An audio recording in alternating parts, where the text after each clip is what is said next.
Hola, ¿qué tal? ¿Cómo están? Bienvenidos a este tiempo de reflexión. Quiero compartirte algo que ha estado rondando en mi mente estos últimos días y se encuentra en el segundo libro de Samuel, capítulo 11. El rey David estaba en una época en donde los reyes tenían que salir a la guerra. Déjame leértelo rápidamente. Dice así el versículo 1.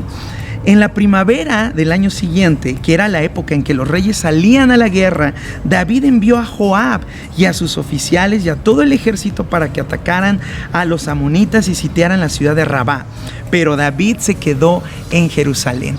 Si te das cuenta, este versículo nos habla de una etapa, de una época en específico. Era primavera y era el momento en el que los reyes tenían que salir a la guerra. Era tiempo de guerra.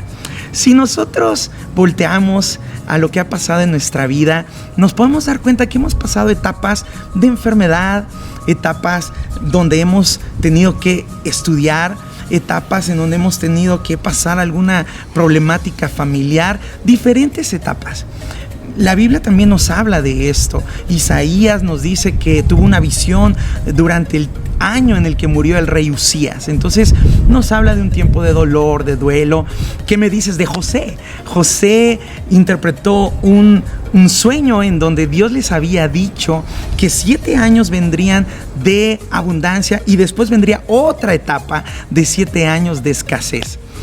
¿Y qué me dices de esta pandemia? Hemos vivido un tiempo como nunca antes y estos años sin duda se recordarán como así, época difícil de enfermedad, de muerte. Y cuando volteamos nos damos cuenta que toda nuestra vida, aunque ha sido una línea, ha estado llena de etapas. Comienza una etapa, termina otra, comienza una y termina otra y así sucesivamente. Y yo quiero invitarte a reflexionar en algunos puntos importantes. Número 1, cuando tú piensas en tu vida como etapas, te das cuenta que no siempre vas a estar viviendo lo mismo.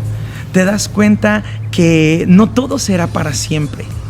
Y número 1, Dios permite cada etapa con un propósito. Si tú estás viviendo una situación difícil, si tú estás viviendo una situación en donde encuentras en este momento gozo, plenitud, gracias a Dios por eso. Pero van a venir etapas más adelante complicadas quizá. Etapas que preferirías que no hubieran ocurrido, que no te hubieran sucedido. Pero déjame decirte algo, hay un propósito. Hay un propósito en medio de todo esto, aun cuando tú no lo puedes ver. Número 2, Dios está en medio de cada etapa. No está solo. Esa es la diferencia entre un hijo de Dios y alguien que no tiene a Cristo en su corazón. Dios prometió que en este mundo habría aflicción, pero que confiáramos, porque Él ha vencido al mundo. Así que no está solo. Y número 3, disfruta esta etapa. Disfruta lo que estés viviendo. Si estás estudiando, disfrútalo. Si estás en casa todavía con tus padres, tienes a tus padres, disfrútalo. ¿Sabes por qué? Porque esta vida no será para siempre. Porque solamente se vive una vez. Y Dios nos ha dado el regalo de la vida.